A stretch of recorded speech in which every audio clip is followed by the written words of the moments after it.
أعوذ بالله من الشيطان الرجيم. بسم الله الرحمن الرحيم. ألف لام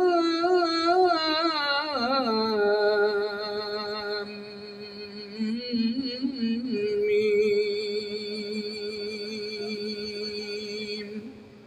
ذلك الكتاب لا ريب فيه هدى للمتقين. أعوذ بالله من الشيطان الرجيم بسم الله الرحمن الرحيم قال بل سولت لكم أنفسكم أمرا ঈসা আলাইহিস সালামের বাবা ইয়াকুব আলাইহিস সালাম বললেন, তার ভাইরা যখন এসে বললেন যে আপনার ওই ছেলে চুরি করছে, যদি আমাদের বিশ্বাস না হয় তাহলে আমাদের সাথে যারা সফর সঙ্গী গেছে তাদেরকে জিজ্ঞাসা করুন, অথবা যারা ওই স্থানীয় লোক আছে তাদেরকে জিজ্ঞাসা করতে পারেন। তবে আমরা যা চোখে দেখছি সেটাই বলতেছি, গোপন কিছু থাকলে আমরা। এর উত্তরে ইয়াকুব আলাইহিস সালাম বলছেন, আমরা বরঞ্চ তোমাদের নিজেদের খেয়াল খুশি এরকম একটা কাজ করতে উদ্যত করছি। জামিল, আমি উত্তমভাবে ধৈর্য ধারণ করলাম। আশা করা যায় আল্লাহ তাআলা ইয়াতিয়ানি বিহিম জামিআ, তাদের দুই ভাইকে আল্লাহ ফেরত নিয়ে আসবেন। একজনের কথা এসে বলাতে তিনি বলতেছেন আমি ধৈর্য ধরলাম, আশা করা যায় দুই ভাইকে আল্লাহ ফেরত দিবেন, মানে আল্লাহ অলরেডি ইঙ্গিত তাকে দিয়ে দিচ্ছেন। ইন্নাহু হুয়াল আলিমুল হাকিম, আর আল্লাহ সব কিছু জানেন এবং তিনি প্রজ্ঞাবান, তিনি আলিম এবং হাকিম। ওয়াতাওয়াল্লা, তিনি ফিরে গেলেন, তাদের থেকে মুখ ঘুরিয়ে নিলেন। অকাল, এবং বললেন ইয়া আসাফা, হায় আফসোস আলা ইউসুফ, ইউসুফের জন্য তিনি দুঃখ প্রকাশ করতে লাগলেন যে হায় আফসোস, হায় ইউসুফ। ওয়াবিয়াদ্দাত আইনাহু মিনাল হুজনি, ওয়াবিয়াদ্দাত আইনা, ইয়াকুব আলাইহিস সালামের চোখ সাদা হয়ে গেল। মিনাল হুজনি, দুঃখের কষ্টে, দুঃখ কষ্টের কারণে তার চোখ একবারে সাদা হয়ে গেছে। আল্লাহ তাআলা এই বলছেন যে চোখ সাদা। পরিতাপ কি পরিমাণ করছেন ছেলের জন্য যে চোখ একবারে সাদা হয়ে গেছে। হুয়া কাদিম, সে ছিল একবারে বিষাদগ্রস্ত, তার কাছে খুবই কঠিন ছিল জীবনটা। কাঁদতে কাঁদতে ইউসুফ আলাইহিস সালামের জন্য তার চোখ সাদা হয়ে গেছে। কালু, তখন এই ছেলের এবং আশেপাশে যারা পরিবার উপরেও ছিল তারা বলতেছে তাল্লাহি, আল্লাহর শপথ, তাবাতাউ তাযকুরু ইউসুফ, ততক্ষণ পর্যন্ত আপনি ইউসুফের স্মরণ থেকে বিরত হবেন না। হাত্তা তাকুনা হারাদান, যতক্ষণ পর্যন্ত আপনি মৃত্যুর কাছাকাছি না যান। আও তাকুন মিনাল হালিকিন, বা একবারে মৃত্যু নিশ্চিত না হওয়া পর্যন্ত আপনি ইউসুফের কথা মুখ থেকে বলবেন না। সেই কত বছর হয়ে গেছে, কাঁদতেই আছে। এই জন্য পরিবার বলতেছে আপনি এখন ইউসুফের জন্য কাঁদতেছেন, আপনি কাঁদতে কাঁদতে তো একবারে মৃত্যু প্রায় হয়ে গেছে, মৃত্যুর আগ পর্যন্ত আপনি থামবেন না। যখন চোখ সাদা হয়ে গেছে তখন তারা বুঝতে পারতেছে। পালা, তিনি উত্তর বলেন ইন্নামা আশকু বাসি ওয়া হুজনি, ইন্নামা, নিশ্চয় আমি আশকু, নিবেদন করতেছি, বাসি ওয়া হুজনি, আমার দুঃখ বেদনা, ইলাল্লাহ, আল্লাহর কাছে। আমি তো আমার দুঃখের কথা আল্লাহর কাছে বলতেছি, তোমাদের কাছে তো আর জানাচ্ছি না। ওয়া আলামু মিনাল্লাহ, আর আমি আল্লাহর পক্ষ থেকে এমন কিছু জানি, মা লা তা'লামুন, যেটা তোমরা জানো না। আমি আমার রবের পক্ষ থেকে এমন জ্ঞান আমার কাছে আছে যা তোমরা জানো না। এই জন্যই আমি আমার দুঃখ বেদনার কথা আল্লাহর কাছে বলতেছি, তোমাদের কাছে। ইয়া বানি ইয়াযহাবু, হে আমার সন্তানরা যাও, আবার যাও।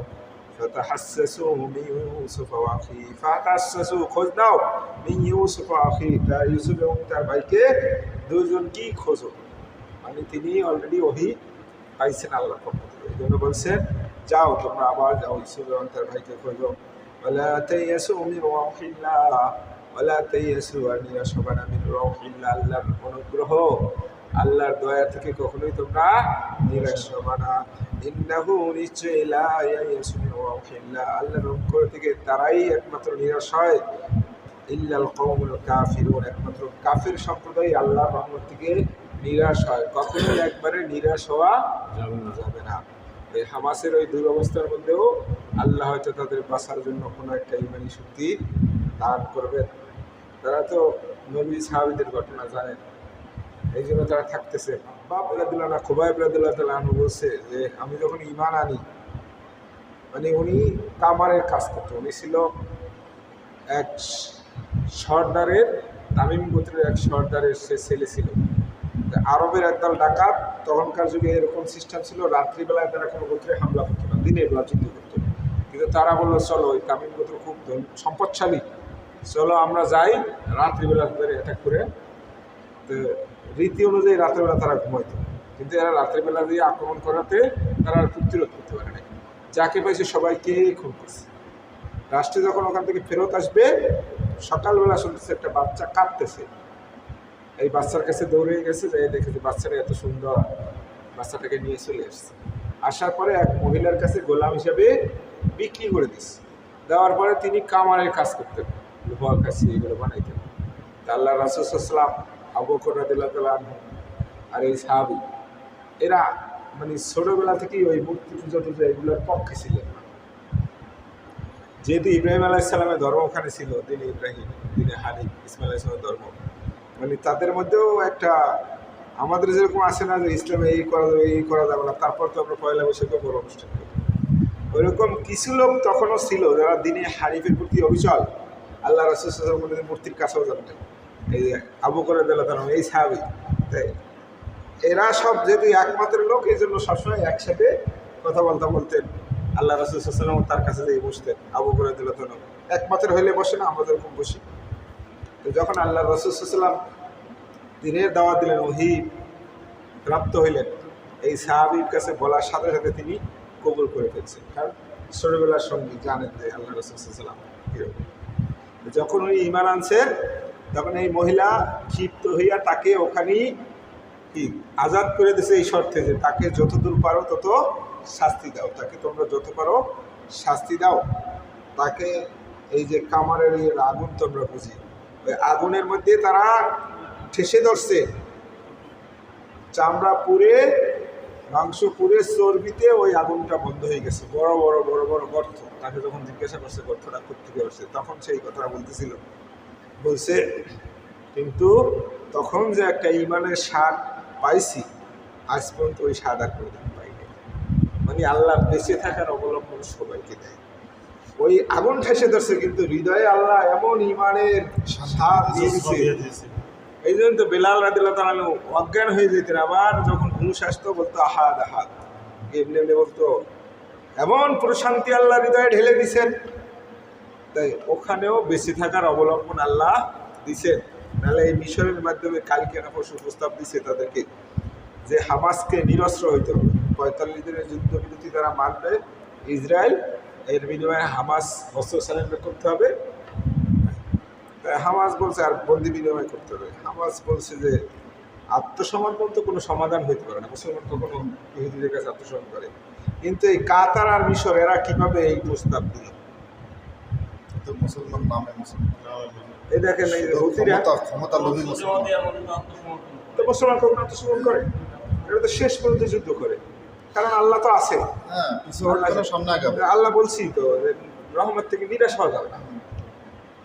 এই যে দেখলাম আজকে প্রতিবেদন, আরব আমিরাত এরাও এখন বাধ্য করতেছে আমেরিকারে যে হুতিদের বিরুদ্ধে তারা স্থল হামলা করবে। ওই যে আগে তো পারে নাই, আমেরিকা যাতে সহযোগিতা করে, কিন্তু সৌদি আরব সায় দিচ্ছে না। সৌদি আরব স্থল হামলার জন্য রাজি হচ্ছে না। কিন্তু ওই যারা মোনাফিক টাইপ মুসলমান আছে, ওরা পুরো একবারে রাজি হুতিদের বিরুদ্ধে অভিযান চালাবে। ইসরায়েলের বিরুদ্ধে একমাত্র দাঁড়াইছে হুতি, আর এখন তাদেরকে মারার জন্য। এখানে কি ফায়দা আছে? এখানে জাহান্নাম ছাড়া কোনো উপায় নেই, যুদ্ধ করলেই হবে। তা তিনি বলছেন যে একমাত্র কাফের সম্প্রদায় ছাড়া আল্লাহর রহমত থেকে কেউ নিরাশ হয় না। ফালাম্মা দাখালু আলাইহি, এরপরে ভাইয়েরা আসলো, আসার পরে ইউসুফ আলাইহিস সালামের কাছে প্রবেশ করলো। ক্বালু, বললো ইয়া আইয়ুহাল আজিজ, হে মিশরের অধিপতি, মাসানা, আমাদের স্পর্শ করছে, আহলানা, আমার পরিবার সহ, আমরা এবং আমাদের পরিবার দুর্ভিক্ষের মধ্যে পড়ে গেছি, দুর্ভিক্ষের মধ্যে, বড় মস্ত বড় বিপদের মধ্যে। একদিকে অর্থ কষ্ট, আর একদিকে আমার ভাইকেও রেখে দিচ্ছেন, আমাদের দুঃখ দুর্দশার শেষ নাই। আর এইবার আমরা অল্প কিছু টাকা পয়সা নিয়ে আসছি, পণ্যের মূল্য অল্প কিছু নিয়ে আসছি, বেশি নিয়ে আসতে পারি নাই। ফাও ফিলানাল কাইলা, সুতরাং আমাদেরকে আগের মতোই একবারে পরিমাপ মতো দেন, আগের মতোই বরাদ্দ দেন। ওয়াতাসাদ্দাক আলাইনা, শুধু এইটাই না, আরো বেশি বেশি আমাদের দান করুন। ওয়াতাসাদ্দাক আলাইনা, আমাদেরকে বেশি বেশি আরো দান করুন, নিজের পক্ষ থেকেও কিছু দিন। ইন্নাল্লাহা ইয়াজিল মুতাসাদ্দিকিন, আল্লাহ নিচে আল্লাহ তাআলা ইয়াজিল মুতাসাদ্দিকিন, যারা দান করে তাদেরকে আল্লাহ পুরস্কৃত করেন। মানে ইউসুফ আলাইহিস সালাম যে আমি আমাদের সম্পদ কম, আমরা খুব দুঃখ দুর্দশার মধ্যে আছি, আগের মতো বরাদ্দ দেন আর একটু দান সৎকাও করেন আপনার পক্ষ থেকেও, কারণ আল্লাহ দান সৎকা যে করে তাকে পুরস্কার দেয়। তখন ইউসুফ আলাইহিস সালাম বলতেছেন ক্বালা হাল আলিমতুম, তিনি বলছেন হাল আলিমতুম, তোমাদের কি স্মরণ আছে, মা ফাআলতুম, কি করেছিলে ইউসুফ আখি, ইউসুফ তার ভাইয়ের সাথে, ইযা আনতুম জাহিলুন, যখন তোমরা মূর্খ ছিলে। একবার চিন্তা করে দেখছো যে ইউসুফ এবং তার ভাইয়ের সাথে তোমরা কি খারাপ ব্যবহার করছো যখন তোমরা জাহেল ছিলে। এই প্রথম ইউসুফ আলাইহিস সালাম তার কথা প্রকাশ করছে। এখন তারা ওখানে আছেন, ইউসুফ আলাইহিস সালামের ঘটনা এই 10 ভাই ছাড়া কাউরে বলে নাই, বাবারও বলে নাই, বোনরেও বলে নাই, তাদের মাকে কাউকে বলে নাই দুনিয়া। হঠাৎ করে ইউসুফ আলাইহিস সালামের প্রসঙ্গ আসছে, আসেন যে দুনিয়ায়। এদিকে আবার বড় ভাই তো মিশরে রয়েই গেছিল, সে তো যায় নাই, সে আবার দেখতেছিল যে ভাইকে গোলাম রাখা কি করে মিশরের রাজা। এইরকম করে গোলাম একটা বাটির জন্য তাকে রাখা দিছে, আবার আমরা তাকে এক ভাইয়ের পরিবর্তে নিতে চাইলাম, তাও দিল না, দেখি কি করে। উনি দেখতেছে যে গোলামের পরিবর্তে সেই জগতের সেই আছে, সে সেই ইউসুফের সাথে সাথে ঘুরতেছে, ছোট ভাইরে পাইয়া যেখানে যায়, দুই ভাই একত্রে যায়, একই রকম ড্রেস পরে। এই জন্য তার সন্দেহ ঢুকতেছিল। আবার এখন মনে করতেছে আপ্যায়নের কথাও, ওই যে বলছে না যে তোমরা তো দেখছো আমি কি পরিমাণ আপ্যায়ন করি, এই জন্য তারা বুঝে ফেলাইছে। এই জন্য বলতেছে কল, তারা বলতেছে ইউসুফ, আপনি কি তাহলে সেই ইউসুফ? যেহেতু ইউসুফের প্রসঙ্গ তুললেন, তাহলে আপনি কি সেই ইউসুফ? আনা ইউসুফ, তিনি বললেন হ্যাঁ আমি ইউসুফ। হাদা আখি, এই হলো আমার ভাই। قد من الله علينا, আল্লাহ আমাদের প্রতি খুবই অনুগ্রহ করছে। তোমরা আমাদের সাথে দুর্ব্যবহার করছো, কিন্তু আল্লাহ আমাদের প্রতি অনুগ্রহ করছেন। ইন্নাহু, নিশ্চয়ই জেনে রাখো, মাইয়াত্তাকি, যে আল্লাহকে ভয় করবে, ইয়াসবির, ধৈর্য ধরবে, ফাইন্নাল্লাহ, নিশ্চয়ই আল্লাহ তাআলা লা ইউযিউ আজরাল মুহসিনিন, এরকম মুহসিন বান্দাদের পুরস্কার আল্লাহ কখনোই বিনষ্ট করেন না, আল্লাহ অবশ্যই তাদেরকে পুরস্কৃত করেন। কিন্তু কাজ হলো কি, ধৈর্য ধরতে হবে আর আল্লাহর উপরে ভরসা করতে হবে, তাকওয়া অবলম্বন করতে হবে, তাই না? নামাজের মতো এই মুহূর্তেও তারা আত্মসমর্পণ করতেছে না, বাচ্চা কাচ্চা সব শেষ, মরে যাচ্ছে, জাতীয় থেকে ছবি বলতেছে যে অপুষ্টিতে মারা যাচ্ছে। নেতানিয়াহু বলছে একটা গমের দানাও প্রকাশ করবেন না। তবে সত্য কথা কি, মানুষের চেষ্টার যখন শেষ, তখন কিন্তু আল্লাহ তাআলার সাহায্য আসে।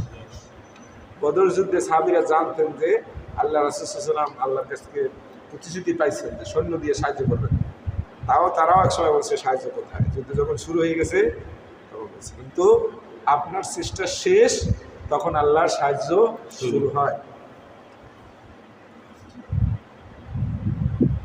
এটা আমি ইমাম গাজ্জালির দিতে সৌভাগ্যের পড়াশোনা করতে করছিলাম।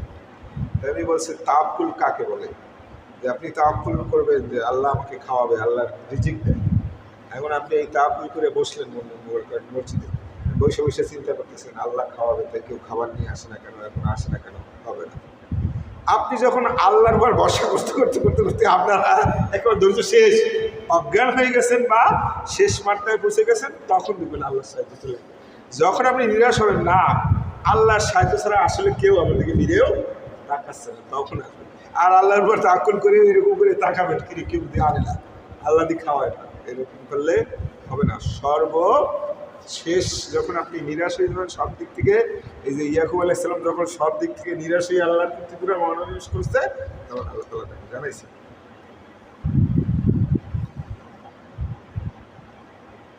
ক্বালু, তখন তারা বলল তাল্লাহি, আল্লাহর শপথ, লাকাদ আথরাকাল্লাহু আলাইনা, আল্লাহ অবশ্যই আপনাকে আমাদের উপর সম্মানিত করছেন, প্রাধান্য দিয়েছেন। ওয়া ইন কুননা লা খাতিন, আসলে আমরাই পাপিষ্ঠ। আপনি যে স্বপ্নে দেখছিলেন, যে কারণে আমরা এত কিছু করলাম, কিন্তু আল্লাহ ঠিকই আপনাকে সম্মানিত করছেন, কিন্তু আমরা পাপিষ্ঠ হিসেবেই রয়ে গেলাম। বলা, তিনি বললেন লা তাসরিবা, আমার কোনো অনুযোগ নাই, তোমাদের বিরুদ্ধে কোনো অভিযোগ নাই, রাগ নাই, আলাইকুম ইয়াউমা, আজকে তোমাদের উপর আমার কোনো রাগ নাই। ইয়াগফিরুল্লাহু লাকুম, আল্লাহ তোমাদের ক্ষমা করে দিন। ওয়া হুয়া আরহামুর রাহিমিন, তিনি ক্ষমাশীল। এই নবীদের জীবনী। আল্লাহর রাসূল সাল্লাল্লাহু আলাইহি ওয়াসাল্লাম মক্কা বিজয়ের পরে সবাই ভাবছিল যে একবারে কুচু কাটা করবে, কিন্তু তিনি সাধারণ ক্ষমা ঘোষণা করে দিয়েছেন।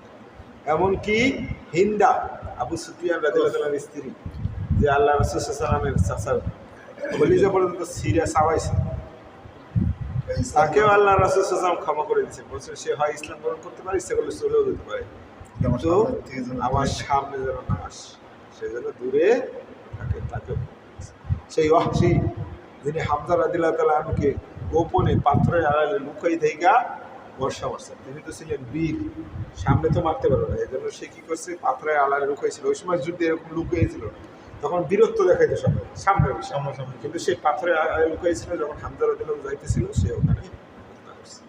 এই ওয়াহশী তিনি আবার এই মুসাইলামাতুল কাজ্জাব, মিথ্যা নবী, তাকে কিন্তু আবার হত্যা করছে। সে কেউ পারতেছিল না, অনেক হাফেজ শহীদ হয়ে গেছে, মুসলমান বাহিনী কয়েকবার আক্রমণ করে পিছু আসছে, কিন্তু সেই ওয়াহশী সে তাকে বর্ষার আঘাতে বিদ্ধ করছে এবং বলছে যে আমি আল্লাহ রাসূল সাল্লাল্লাহু আলাইহি ওয়াসাল্লামের সবচেয়ে প্রিয় ব্যক্তিকে হত্যা করছি, আর আল্লাহ রাসূল সাল্লাল্লাহু আলাইহি ওয়াসাল্লামের সবচেয়ে দুশ্মন যে ছিল তাকে আমি হত্যা করে সমন্বয় করেছি।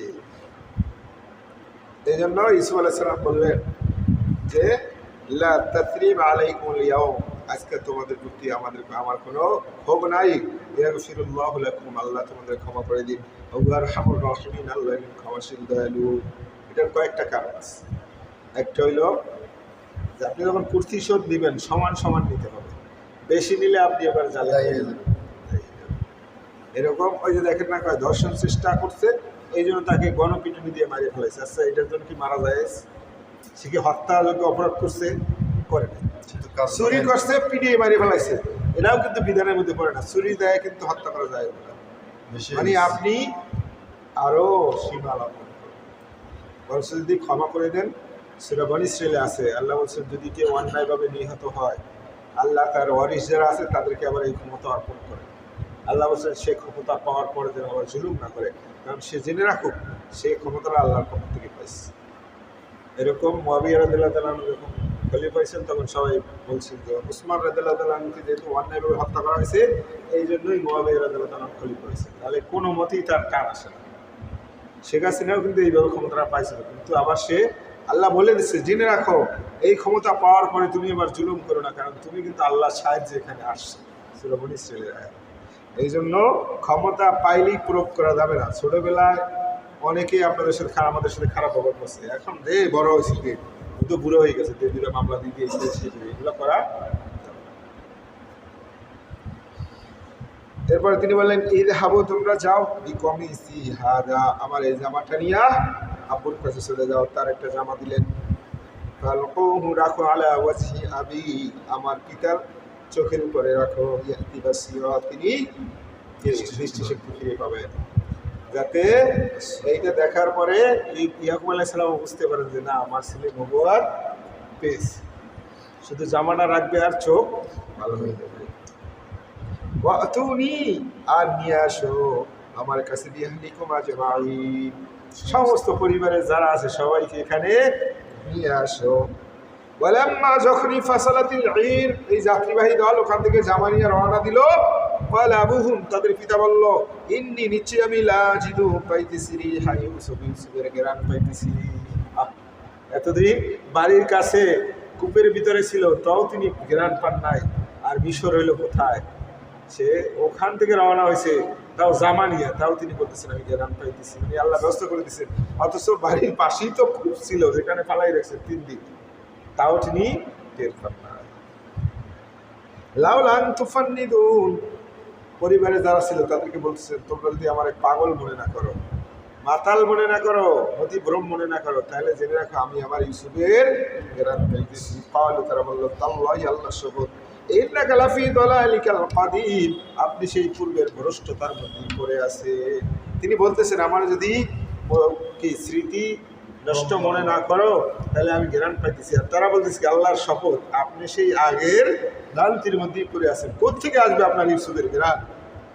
ফালাম্মা, অতঃপর যখন আনজাল বাশীর, সুসংবাদবাহী কাফেলা চলে আসলো, ওয়ালকাউ আলা ওয়াজহিহি, এবং জামাটা ইয়াকুব আলাইহিস সালামের চোখের উপরে রাখলেন। ফারতাদ্দা বাসীরা, সে তার চক্ষু স্মৃতি ফিরে পেল, চক্ষু দৃষ্টি ফিরে পেলেন। ক্বালা, তিনি বললেন, আলাম আকুল লাকুম, আমি কি তোমাদেরকে বলি নাই, ইন্নী আ'লামু, নিশ্চয়ই আমি জানি, অধিক জানি, মিনাল্লাহ, আল্লাহর পক্ষ থেকে, মা লা তা'লামুন, যেটা তোমরা জানো না। আমি কি আগেই তো বলেছিলাম যে আমি আল্লাহর পক্ষ থেকে এমন কিছু জানি যেটা তোমরা জানো না। ক্বালু, তখন ওই 10 ভাই বলতেছে, ইয়া আবানা, হে আমাদের বাবা, ইস্তাগফির লানা, আমাদের জন্য ক্ষমা চান আল্লাহর কাছে, যুনুবানা, আমরা যে পাপ করছি, ইন্না কুন্না খাতিন, নিশ্চয়ই আমরা গুনাহগার, খাতিন গুনাহগার। এই জন্য আল্লাহ লোকের কাছে কিন্তু আল্লাহর কাছে দোয়া করার জন্য বলা যেতে পারে, নেককার বান্দাদের কাছে বলা যেতে পারে, ভাই আমার জন্য একটু দোয়া করেন। আল্লাহ রাসূল সাল্লাল্লাহু আলাইহি ওয়াসাল্লাম যখন আবু বকর রাদিয়াল্লাহু তাআলা আনহুর নেতৃত্বে উমরা করার জন্য, হজ করার জন্য কাফেলা প্রেরণ করছিলেন, তখন তিনি বলছিলেন যে তোমাদের দোয়ায় আমাকে শরীক রেখো। এই জন্য হুজুরে বলাই যেতে পারে যে হুজুর আমাকে একটু দোয়া করেন, বা ভাই ভাইকে বলা যেতে পারে। আল্লাহ নিজেই তো শিখাই দিচ্ছে যে রব্বানা গফির লানা যুনুবানা ওয়া ইখওয়ানা, এরকম আছে না, রব্বানা রব্বিগফির লি ওয়ালিওয়ালিদি ওয়ালিলমুমিনিনা ইয়াওমা ইয়াকুমুল হিসাব। তাছাড়া ফেরেশতারা যে তার ভাইয়ের জন্য দোয়া করে, আগে তার জন্য ফেরেশতারা বলে আল্লাহ তুমি আগে তাকে এটা দাও, তারপর তার ভাইকে দিও। এখানে তারা তার বাবাকে বলতেছে যে আব্বু, আপনিও একটু আমাদের জন্য ক্ষমা প্রার্থনা করুন, আপনি তো নবী, আমরা গুনাহগার। তারা নিজেরা তো তওবা করছে, তারপরেও বলতেছে। আল্লাহ, তিনি বলতেন, সাউফা আস্তাগফিরু লাকুম রব্বি, আমি খুব শীঘ্রই তোমাদের জন্য আল্লাহর কাছে ক্ষমা চাবো। ইন্নাহু হুয়াল গফুর রহিম, আল্লাহ ক্ষমাশীল দয়ালু, আমি জানি আল্লাহ ক্ষমাশীল দয়ালু, অবশ্যই ক্ষমা করে দিবেন। কারণ তারা যদি হত্যা করে ফেলতো তাহলে এখানে একটা ঝামেলা ছিল, হত্যার পরিবর্তে হত্যা কেসাস না লাগবে, যেহেতু হত্যা হয় নাই এই জন্য বলছেন আল্লাহ এগুলো ক্ষমা করে দিবেন।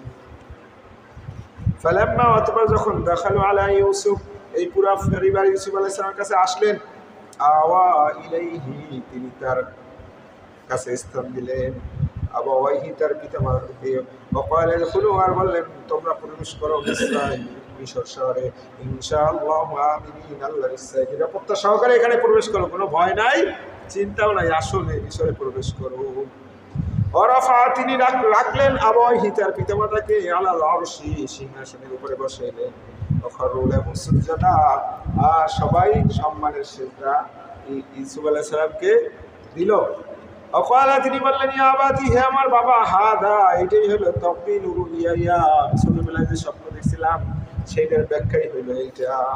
মিন ক্বাবলু, পূর্বে, কদ জাআলাহা রাব্বি হাক্কা, যেটা আল্লাহ সত্য পরিণত করছেন। আমি যে দেখছিলাম একটা সূর্য, ওইটা হলেন আপনি, চন্দ্রমা, আর নক্ষত্রগুলো এই ভাইয়েরা সেজদা করছে, এটাই তার ব্যাখ্যা। ওকদ আহসানা বি, আর আল্লাহ তো আমার সাথে কত ইহসান করছেন, এই আপনারা জানি, মিনাল সিজনি, আমাকে যখন কারাগার থেকে বের করে নিয়ে আসছেন, ওয়াজা বিকুম, আপনাদেরকে নিয়ে আসছেন, মিনাল বাদুই, সেই মরুভূমি থেকে, মিন বাদি আন নাযাগা শাইতান, এরপরেও শয়তান যে নাজাগা, বিরোধ সৃষ্টি করছিল, বাইনি ও বাইনি ইখওয়াতি, আমার এবং ভাইদের মধ্যে এত বড় ষড়যন্ত্র করার পরেও আল্লাহ আবার আপনাদেরকে মরুভূমির এলাকার পরেও আমাদের কাছে এসে আবার মিলিত করছেন, এটা আল্লাহর ইহসান। ইন্না রব্বি, নিশ্চয় আমার রব, লাতিফুল লিমা ইয়াশা, তিনি যা চান সূক্ষ্ম সূক্ষ্মভাবে এটা সমাধান করেন, কোনো গ্যাপ থাকে না, অবশ্যই তিনি এটা সম্পূর্ণ করেন। তারপর বলতেছেন, রব্বি, হে আমার রব, কদ আতাইতানি মিনাল মুলকি, আল্লাহ তুমি আমাকে বাদশাহী দান করছো, ওয়া আল্লামতানি মিন তাওবিলিল আহাদিস, ওয়া আল্লামতানি, আমাকে শিক্ষা দিয়েছেন, মিন তাওবিলিল আহাদিস, স্বপ্নের ব্যাখ্যা, এক স্বপ্নের ব্যাখ্যার জন্য তিনি কিন্তু মিশরের বাদশা হয়ে গেছেন, তাই না? ফাতিরাস সামাওয়াতি ওয়াল আরদ, আল্লাহ তুমি তো আসমান জমিনের সৃষ্টিকর্তা, আনতা ওয়ালি, আপনি আমার অভিভাবক, দুনিয়া ওয়াল আখিরাত, দুনিয়া এবং আখিরাতে আপনি আমার অভিভাবক। তাওয়াফানি মুসলিমা, আপনি যখন আমাকে মৃত্যু দেবেন মুসলিম অবস্থায় মৃত্যু দেন, আলহিকনি বিস সালিহিন, আর আমাকে সত্যশীল বান্দাদের দলে শামিল করিয়ে। রবীন্দ্রটার দোয়া, হ্যাঁ, বড় দোয়া, নামাজ, কত সুন্দর তিনি দোয়া করছেন। আবার আমাকে মৃত্যুর সময় মুসলমান হিসেবে মৃত্যু দিও, আর সত্যশীল বান্দাদের যালিকা, আল্লাহ বলতেছেন, এই যে মিন আম্বাইল গায়বি, সেই অদৃশ্যের খবর, নূহিহি ইলাইকা, আমি আপনাকে জানিয়ে দিলাম, আমা কুনতা লাদাইহিম, আপনি তো তাদের সাথে ছিলেন না, ইদ আজমাউ আমরাহুম ওয়া হুম ইয়ামকুরুন, যখন তারা ইসরায়েলের ভাইরা তার ব্যাপারে একত্রিত হয়ে ষড়যন্ত্র করছিল। হে নবী, আপনি তো তাদের সাথে ছিলেন না, আমি আপনাকে এই খবর ওহির মাধ্যমে জানাইলাম। আমা আকসারুন নাস, অধিকাংশ মানুষ ঈমান আনবে না, ওয়ালাউ হারাসতা বিল-মুমিনিন, আপনি যতই চান, ওয়ালাউ হারাসতা, যতই ইচ্ছা করেন, অধিকাংশ মানুষ ঈমান আনবে না। আল্লাহর রাসূল কি আল্লাহ বলতেছেন, তাহলে বর্তমানে তো সুযোগই নাই। আল্লাহ বলতেছেন আপনি যতই মন থেকে চান, অধিকাংশ মানুষ ঈমান আনবে না। ওয়া তাসআলুহুম আলাইহি মিন আজর, আপনি তো তাদের কাছে কোনো বিনিময় চান না, শুধু আল্লাহর দিকে ডাকে। ইন হিয়া ইল্লা যিকরুল লিল আলামিন, এটা হলো মহান বিশ্বজাহানের প্রতিপালকের পক্ষ থেকে হলো উপদেশ বাণী। ওয়া কাইয়্যিম মিন আয়া, কত নিদর্শন আছে, ফিস সামাওয়াতি ওয়াল আরদ, আসমান এবং জমিনে কত নিদর্শন আছে, ইয়ামুরুনা আলাইহা, যার পাশ দিয়ে তারা যাতায়াত করে, ও মানহা মুরিদুন, কিন্তু সে ব্যাপারে তারা উদাসীন, বেখবর। আল্লাহকে চেনার জন্য কত না নিদর্শন আল্লাহ রেখে দিয়েছেন জমিনে আসমানে, তারা সবসময় এটার পাশ দিয়ে যাতায়াত করে, কিন্তু তারা এ সম্পর্কে উদাসীন। ওমা ইউমিনু আকসারুহুম বিল্লাহ, অধিকাংশ মানুষই আল্লাহর প্রতি বিশ্বাস করে, ইল্লাহুম মুশরিকুন, কিন্তু সাথে সাথে শিরক করে। আল্লাহ বলে দিয়েছেন মানুষের অধিকাংশই মুমিন, কিন্তু সাথে আবার শিরকও করে। দেখেন না, মাজার পূজা থেকে শুরু করে সব, একটা আছে ছোট ছোট শিরক, যেটার জন্য আল্লাহ রাসূল সাল্লাল্লাহু আলাইহি ওয়াসাল্লাম দোয়া করতে বলছেন যে আল্লাহ, ছোট বড় জানা অজানা যত শিরক আছে এর থেকে তোমার কাছে ক্ষমা চাই, আর দেখি যেটা। আর বড় বড় শিরক থেকে ফিরে আসতে হবে এবং ক্ষমা চাইতে হবে, মূর্তি পূজা থেকে শুরু করে মাজার পূজা থেকে। আল্লাহ নিজেই বলছেন মানুষের অধিকাংশ ঈমানদার, কিন্তু শিরক করে। দেখেন আজকে চতুর্দিকে তাকায় দেখেন, কালকে না পরশু একটা শুনলাম ল্যাংটা বাবার কাহিনী বলতেছে। এই আলী ভাই শুনেন, ল্যাংটা বাবা সুলেমান শাহ মুন্সিগঞ্জ না কোন জায়গায় তার বিশাল মাজার, বড় আয়োজন করে নারী পুরুষ যায়। এখন সেটা বয়ান দিচ্ছে ল্যাংটা বাবা, সে ল্যাংটা থাকে কেন, এই জন্য জোনপুরের তখন যে পিসাব আছে তার কাছে ওই এলাকার লোকজন দিয়া বিচার দিচ্ছে যে হুজুর, আমাদের ওখানে একজন ল্যাংটা, সে সবসময় ল্যাংটা হয়ে ঘোরে, আপনি একটু ব্যবস্থা নেন, সে যাতে পোশাক আদি করে মানুষের মধ্যে ঘোরে, এটা কেমন দেখায়। বলছে হুজুরে আসছে, আসার পরে তারা ডাকছে যে ঠিক আছে ল্যাংটা সুলেমান শাহকে ডাকো। এখন ল্যাংটা সুলেমান শাহকে যখন ডাকতে গেছে, সে একটা গামছা নিয়ে গামছা পরে আসছে, তখন সবাই আবার উনি আবার বলতেছে মুরিদ তো, সবাই মনে করছে যে এইবার মনে হয় কাপড় পরবে। এখন যখন আসছে, আসার পরে হুজুরে জিজ্ঞাসা করতেছে কি ব্যাপার, তুমি ল্যাংটা থাকো কেন, আর এখন এটা পড়লা কেন? বলছে হুজুর, আমি ল্যাংটা থেকে এই জন্য যে চতুর্দিকে যা আছে সব গরু ছাগল ছাড়া মানুষ নাই, আপনি একাই মানুষ, এই জন্য আপনার সামনে আমি পোশাক পরে আসছি। আপনি যেহেতু মানুষ আর সব গরু ছাগল। এরপরে হুজুরে সেইটা নিয়ে ধরছে, ধরিয়া হুজুরে তাকাই দেয়, সব আসলে গরু ছাগল, কুত্তা বিলাই বেড়া, হ্যাঁ, শুধু হুজুরে ওই একজন দেয় মানুষ। বলছে এই লোকটা কেনা কয় হুজুর আপনি এইটা, আর বাকি সব কুত্তা বিলাই। আসলে শুনতে যত চমক লাগতেছে, বাস্তবে কি তাই? মানুষ কখনো কুত্তা বিলাই হয়? ইমানদার। আর কুত্তা বিলের সামনে তো আপনার লেগে থাকে যাবে না, সব বাদ দিলাম। এমনকি বলছে তা করার জন্য বাথরুমে যেয়ে আল্লাহ রাসূল সাল্লাল্লাহু আলাইহি ওয়াসাল্লাম বলছেন করা যাবে জায়েজ, কিন্তু তারপর আল্লাহকে বেশি তোমরা স্মরণ করো, আল্লাহই বেশি করো। আর তার কি অধিকার আছে যে সে সব মানুষকে কুত্তা বিলাই ভাইবা সে একবারে ল্যাংট হয়ে ঘুরবে? অথচ আল্লাহ ফরজ করে দিচ্ছেন যে হে ইমানদারগণ, সেই বনি আদমের সন্তান শয়তান যেন তোমাদেরকে কি করতে না পারে, বিভ্রান্ত করতে না পারে। যেভাবে তোমার বাপ মাকে জান্নাত থেকে বের করে দিল, আমি তোমাদের জন্য পোশাক নাজিল করছি। শয়তান তাদের পোশাক খুলে লজ্জাস্থান বের করার জন্য চাইছিল, তোমাদেরকে যেন এরকম না পারে, আমি পোশাক দিয়ে দিচ্ছি, পরো, ফরজ, দায়ী ফরজ। আর সব কুত্তা বলে আদায় করবে না, মহিলা পুরুষ সব আছে বাচ্চা কাচ্চার সামনে, আর এগুলা নিয়ে তারা বিশাল আকারে আবার একবারে কি নিজে কিভাবে খরচ করতেছে। হ্যাঁ, ল্যাংটা বাবার বিশাল ইয়ে আছে, পাওয়ার আছে, ছোটবেলা থেকে শুনতেছি তার বিশাল পাওয়ার। ওই ভারতে কিছু হিন্দুরা থাকে না, ওই যে কুম্ভ মেলা করে, বিশাল আয়োজন করে মহিলা পুরুষ ল্যাংটা বাবা সব। নির্লজ্জ মহিলারা, সেই মহিলারা আল্লাহ এই জন্যই বলছেন যে কত মানুষ ঈমান আনার সাথে সাথে শিরক করে। আফা আমিনু, জেনে রাখো তারা কি নিশ্চিত হয়ে গেছে, আতিয়াহুম, তাদের কাছে আসবে না, ওয়াশিয়াতুম মিন আযাবিল্লাহ, সর্বগ্রাসী সেই আযাব আল্লাহর পক্ষ থেকে তাদেরকে পাকড়াও করবে না, এভাবে কি তারা নিশ্চিত? আও তাতিয়াহুমুস সাআ, অথবা কিয়ামত এসে পড়বে না বাগাতাতাও হঠাৎ করে, ওহুম লা ইয়াশউরুন, তারা বুঝতেই পারবে না। তারা এভাবে একবারে নিশ্চিত যে আল্লাহর শাস্তি তাদেরকে পাকড়াও করবে না, অথবা তাদের সময় শেষ হয়ে যায় নাই, এমন সময় এসে ধরবে যে টেরও পাবে না। কুল বলো হাদি সাবিলি, এইটাই হলো একমাত্র আল্লাহর পথ। আদউ, আমি ডাকি ইলাল্লাহ, আল্লাহর দিকে, আলা বাসীরা, একেবারে প্রমাণ সহকারে, চোখ দিয়ে যেরকম দেখে দেখে ডাকি, পথ চলে আমি ওইভাবে দেখে দেখেই তোমাদেরকে ডাকতেছি। শুধু আমিই না, আমানিত্তাবানি, আমার যারা অনুসরণ করে তারাও। আমরা একবার চোখে দেখার মতোই এই আল্লাহর রাস্তায় ডাকতেছি, এটা কোনো ভুয়া পথ না। সুবহানাল্লাহ, আল্লাহ পবিত্র। ওয়া আনা মিনাল মুশরিকিন, আর আমি কখনোই মুশরিকদের দলে শামিল হব না। ওয়া আরসালনা মিন ক্বাবলিকা, হে নবী তোমার পূর্বে যতই আমি রাসূল পাঠাইছি, ইল্লা রিজালান, তারা সবাই ছিল পুরুষ ব্যক্তি, নূহি ইলাইহিম মিন আহলিল কুরা, তোমার পূর্বে যে কোনো অধিবাসীর কাছেই আমি রাসূল পাঠাইছি না কেন, সবই ছিল পুরুষ মানুষ।